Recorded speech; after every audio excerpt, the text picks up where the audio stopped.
afternoon, ladies and gentlemen, and honored guests. Today we honor Captain Melissa L. Danley on the occasion of her promotion to the rank of Major.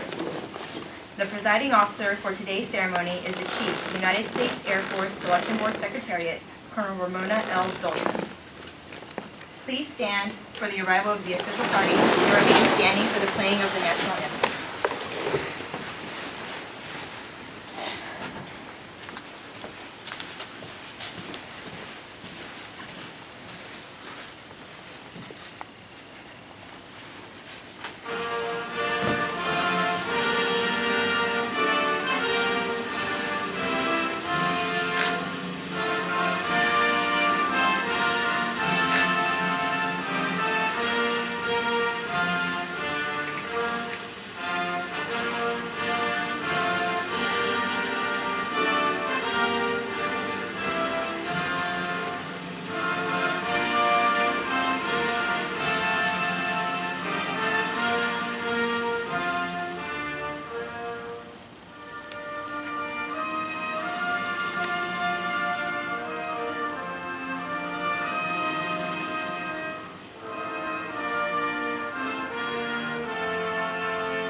Ladies and gentlemen, you may be seated.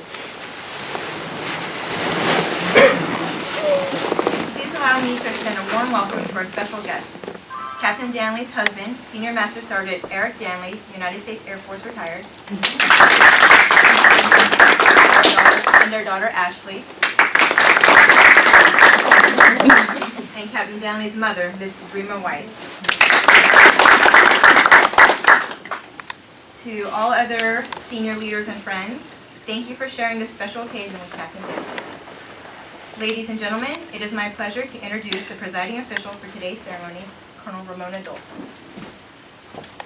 Well, there are a lot more people in here than when I was up here just a little bit ago. But again, I want to welcome Captain Danley's family. Unfortunately, Amanda Airman is in not Yokota, in Misawa, and couldn't be with us. And then we also have Amanda and her sister Jen and her brother Andrew. I think Melissa and Amanda go back to Germany, and the siblings live in Houston, so yay. And I'm glad you can come. Thank you. Yeah, so I'm glad everybody could come today because, for one, who knew when this was ever going to happen? We have been waiting, or Melissa has been waiting basically for 2 years, because if I remember correctly, the release was in March of 13, so really 2 years. You'd think that it was a below the zone promotion, because that's basically what it took back in the day when they had them, was about 2 years to pin on. So I don't know how many of you know that Melissa was enlisted first. Let's see, 90. Yes. She enlisted in 90, and she was a med tech at Fairchild. And she did that for 4 years and then separated and had Amanda and then Ashley. And then she was working, or thinking about working on a nursing program. And so nursing program and OTS and whichever happened to come first. So in August of 2004, 10 years later, almost 10 years later, because she separated in September of 94, almost 10 years later, she went to OTS and then was commissioned in November of that same year, November 10th, I think. And first assignment was at Eglin. I don't know if that was because Eric's assignment was at Eglin, or I don't know whose drove who, but she was at Eglin. She was there about 4 years and couldn't keep a job. She had 4 different jobs. She started out in the MSS as the chief of the unit deployment shop, and then she went over to security forces to be the section commander. Then she went back to the MSS and worked relocations and employments, and then she was in customer service. As you look through her records, you'll see why she couldn't keep a job, because probably everybody wanted her. While she was there, she went to ASBC, and she was a DG, or an outstanding academic performer at ASBC, DG out of BPOC. And then she was winning CGO of the quarter, CGO of the year. She was let's see, for an ORI when she was the chief of the UDM shop, 100% compliance on their ORI inspection. She helped the MPF win the Garrett B. Foster Award, or no, the MSS win the AFMC Best MSS in AFMC. The Ed Office, they won 7 awards in a 6-year period or something like that. Anyway, it just goes on, and that's where she started getting her strats. Not only that, but she was involved. She was a PTL. I don't know if they called them PTLs back then, but she was a PT guru. She was heavily involved in the CGOC, vice president, if I remember correctly. So that's where it began. And then she PCS to what I knew as Indian Springs, but everybody now knows as Creech. When I left there, I was the MSS at Nellis, and we serviced Indian Springs. The Family Support Center would go up there once a week, take care of any in and out processing stuff. Well, I was TDY this week, and I was refreshing myself with Melissa's records. So I was going over them, kind of reading, checking them out, finished them, and then I put them down and I started reading my book. Anybody know that this is Secretary Gates' book, Duty, right? So I was reading his book, and I came across, you're going to get my public reading thing. So this, and I don't remember what year this was in, maybe 2007. Says, visiting Creech Air Force Base in Nevada, where many of our drones operating overseas are controlled, I learned that the crews had more than an hour commute each way to their homes at Nellis Air Force Base and little in the way of amenities, such as places to eat and work out. Those problems would be fixed. So he was saying that they were going to get fixed, right? And then I go on, and the base is in the middle of nowhere, and when I first visited, quite Spartan. In the operations building, there were multiple cubicles, each with an Air Force pilot at a workstation. They had a 2-hour, and it's not just pilots, everybody. They had a 2-hour round-trip commute every day from their homes at Nellis Air Force Base or in the city after a grueling day. There was no place where you'd want to eat at Creech. Not that there wasn't any place, you just wouldn't want to eat at Creech. There was no physical fitness facility. Within months of my visit, the Air Force extended the hours of the Child Care Center at Nellis, funded a medical and dental clinic at Creech, and began construction of a new food outlet and dining facility. Okay, so while you wonder why I read that, so Melissa got there, and when I was there, they didn't have a position up there like what she went to, and they called it the Chief of Operating Location A, which pretty much is the MPF chief at Creech, or maybe the Mission Support Group at Creech. So I was going through her OPRs, and it says, let's see, this is just minor, but oversaw installation of 43 computers in the wing support building, focal point for civilian hires, readiness POC, CGO of the quarter, CGO of the year, blah, blah, blah. Implemented first Creech MPS, co-located people, assets from 2 wings, improved service, cut customer customer travel time to Nellis. Led Base Fitness Center stand-up, state-of-the-art, 3.5 thousand square feet building, $200,000 worth of equipment, improved quality of life for an individual readiness. Then managed kitchen design, $240,000 of equipment buy for a $9.1 million DFAC project. Designed functional Airmen and Family Readiness Center workspace, procured $10,000 plus 4 summer hires, authored Creech Air Force Base lodging project validation study, built the PERSCO team, and it just goes on and on. So, now she's part of Secretary Gates' book. Because she made happen what he said would happen after his first visit. So again, she did the same thing. You know, CGO of the quarter, CGO of the year. I brought up the computer thing because she did that back at, and I'll tell you why that's kind of important in a minute. She did that back at Eglin too. She was in charge of this small computer office in security forces. I don't know what that means, but anyway, so she did such a good job there, and I don't know how it happened. I don't know if there was an interview process or she just volunteered, but then she was hired to be the exec to the vice commander at 17th Air Force, which was at Ramstein. And she went there in 2008, I think. 10. She went to Creech in 10. Our paths never crossed. I mean, not that Ramstein's that huge, but we just never ran into each other.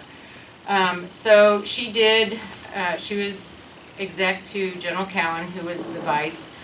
General Maggie Woodward, or Margaret Woodward, Maggie Woodward was the commander.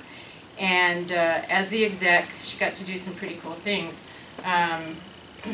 She filled in or was designated as General Woodward's aide during a, I'll just call it a senior leader engagement when they had that with the Moroccan air chief. And then she got to deploy to the Whitney, Mount Whitney, during the air raid on Libya. So she deployed out on a Navy ship during that time period. As the exec, General Woodward rated her because, and I had to ask because, you know, I'm old and I can't remember anything. Can't have two GOs sign in an OPR unless you're in a deployed location. So I'm like, why did General Woodward sign your OPR if you were the exec too? And she had to remind me. And she rated her 2 of 37. But then she handpicked Melissa to be the headquarters section commander for 17th Air Force and wrote in there that she was her singularly trusted agent on G-series orders and gave her the #1, even, you know, above her exec. You normally expect the execs. And Melissa got the #1 out of General Woodward for that second year. And then from there, probably to the dismay of the family members, she went to Afghanistan for a year, for 365 days. So do they know everything that you did over there? Does Mom know everything? Okay. So she was the deputy director J1 or CJ1 JADA, and there were times that she was the acting director working directly for the 3-star, and she also filled in as the aide for a few weeks there too. But I don't know how many of you know this. Melissa was a trained combat driver and actually did, you know, planned and executed 32 missions outside the wire with 0 incidents and 100% mission completion. So Army Raiders, and you know, I'm surprised the Army doesn't ask for more Air Force people because I always see the Army, they think very, very highly of the Air Force members. Let's see, the first report, they stratified her top 5 joint CGOs, then top 1 person, the rater on the second report said top 2% CGOs ever rated, and then the final person said #1 of 11 CGOs on the staff. So pretty impressive, and she was awarded a Bronze Star for her tour in Afghanistan. And then we got her. She came in about September, October of 13, and went right to work. And since then, she's been an absolute gem to have on the staff. Very organized, gets along well with everyone. I said organized, right? You all know she's organized, right? Yeah, don't touch her stuff. Very synchronized. I'm talking to you all mainly because these people over here know. She had probably the most complex board that we've done ever, Bill, or? Sure. Yep, okay. Ever is when we did the RIF last year, where we had many AFSCs, many year groups, many peculiarities on the board, and like I said, She was very, very nice about it. When we went through the prep, she said, "Leave my table alone." Very nicely, and she orchestrated that whole board. It went flawlessly. So, for those of you that don't know, this side of the room probably does. Promotion is not based on past achievements, so all that stuff is well and good. It might have a little bit to do to help you get promoted, but the board is supposed to be looking for potential to perform in the next higher grade. So they saw the potential in Melissa 2 years ago to make her a major. So we're going to do that, and obviously the rest of the Air Force sees that, especially the assignments team, because as soon as she hits 2 years, she's gone. She's going to Yokota to be an OPSO. So if she can make it through Sunday, I know. we will make her a major and let that long wait be over and let that big paycheck come in. So are you ready? Please stand for the reading of the promotional order. Publish the order. Attention to orders. The President of the United States, acting upon the recommendation of the Secretary of the Air Force, has placed special trust and confidence in the patriotism, integrity, and abilities of Captain Melissa L. Danley. In view of these special qualities and her demonstrated potential to serve in the higher grade, Captain Danley is promoted to the grade of Major, United States Air Force, effective the first day of March 2015, by order of the Secretary of the Air Force. You may be seated.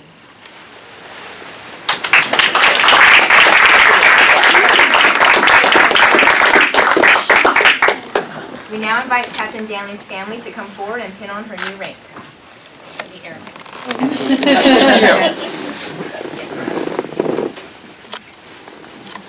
Remember how to do this? Then you have to sing it.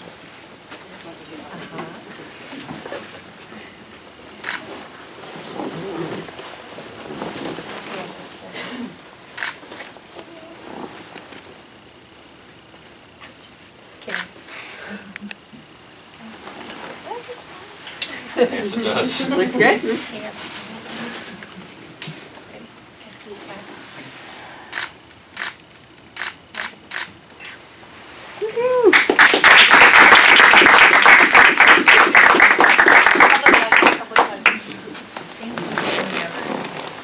and gentlemen, please stand as Colonel Wilson and others. And I'm just going to tell you right now, I have to cheat, otherwise we'll be doing the enlisted re-enlistment. Okay? Okay, raise your right hand and repeat after me. I state your full name. I, Melissa Danley, Having been appointed a major in the United States Air Force, have been appointed Major in the United States Air Force, do solemnly swear do solemnly swear that I will support and defend the Constitution of the United States that I will support and defend the Constitution of the United States against all enemies, foreign and domestic, against all enemies, foreign and domestic, that I will bear true faith and allegiance to the same, that I will bear true faith and allegiance to the same, that I take this obligation freely that I take this obligation freely without any mental reservation or purpose of evasion, without any mental reservation or purpose of evasion, and that I will well and faithfully discharge the duties of the office and that I will well and faithfully discharge the duties of the office upon which I am about to enter. upon which I am about to enter. So help me God. So help me God. Congratulations.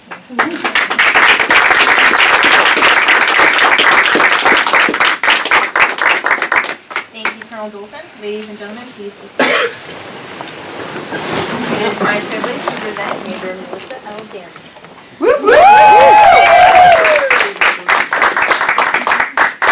I almost wrote something down for this, but I figured I would just wing it because that's just the way I roll.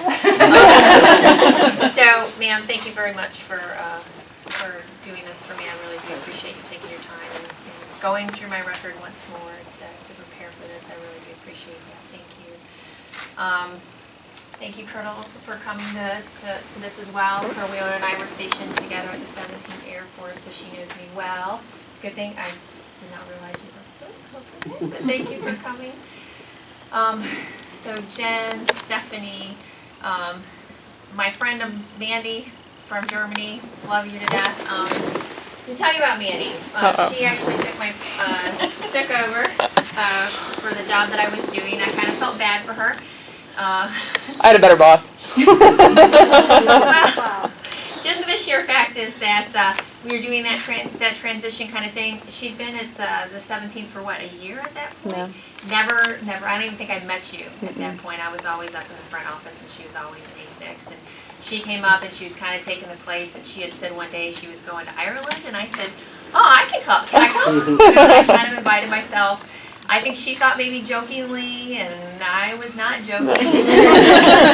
So she was like, sure. Next thing you know, 2 days in Dublin with her sister. That's when I met Jenny, and we've been great friends ever since. And I feel so blessed to know the Knoxes. So if anybody has friends that are half as good as the Knoxes, then you are definitely blessed. Just want to point that out while I'm here because actually, Mandy is actually stationed in D.C. White House comms. So she actually flew in this weekend just for this promotion. So, and Jenny and Andrew are actually live in Houston, so they drove in for this as well. So, thank you again. I haven't forgotten my family, so please don't think I have. I want to save them for last.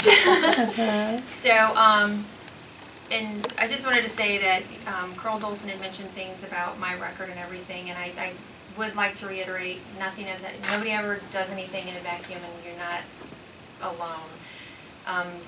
The Selection Board Secretariat has the best people I've ever worked at. I'm not just saying that because I'm here right now and everybody's I've never worked with so many people of my same rank, and so many people of the same rank that you know you can get along, you can get upset with each other, but you're still okay, and you still have each other's back. And I will always quote Chris Truelove on this, where he says he does not like lead recorder Mel, because I do. But you guys understand that, you know, because we all, you know, we have to make sure we follow the law and everything else. So I definitely don't do it in a vacuum. The RIF board was great. I did have the lead recorder title, but if it wasn't for Bill and Mr. Kinney and Judy and all the other reporters, that board would have sunk quicker than anything, because it definitely wasn't. I just sat there, got some stuff, and turfed it back out. And that's really what I did. So I just want to say thank you all for helping me get through the RIF. I think, especially Bill, when I was leaned over in his office thinking I forgot something, you know. So thank you very much for that. To my family, mother. My mother's been a great source of support all these years. She actually lives with us every summer, especially when both my children were younger, middle school and high school, just to help. My husband's retired, so he started just to kind of help us out and make sure my kids didn't get any trouble and weren't running around. We had to work long hours and everything, so thank you very much for that. I will say she doesn't live with me during the summers now because it's too hot. So now she lives the winters with me. So and she flew out to Germany to do the same thing. So that's the kind of lengths my mom will go to, and she'll be in Japan with us as well, spending either this summer, probably the summer because it'll be too cold in the winter. So you have.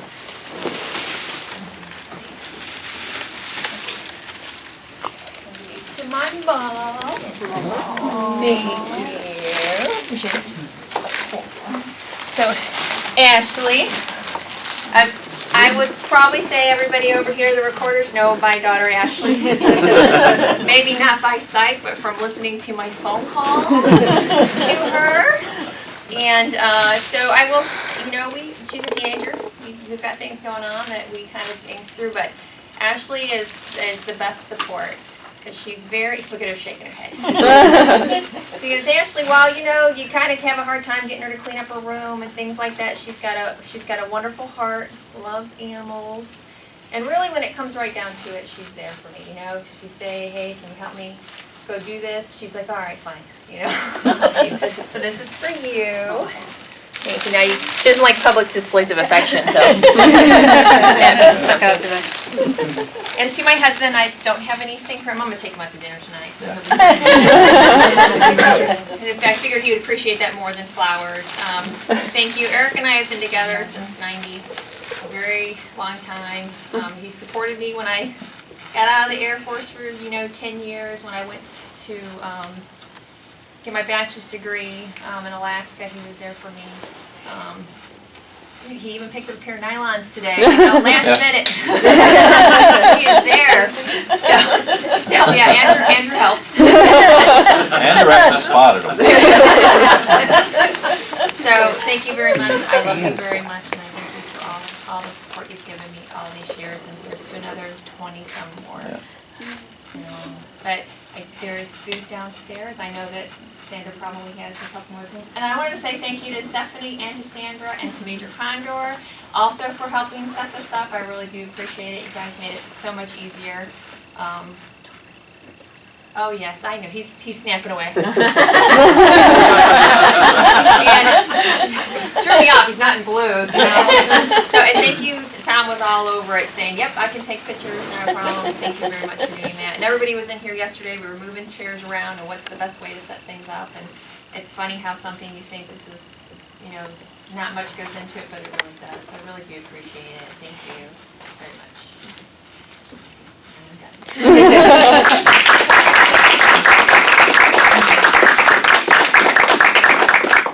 Thank you, Major Danley. This concludes today's ceremony. Please rise for the departure of the official party, and we invite you to join us downstairs for the reception.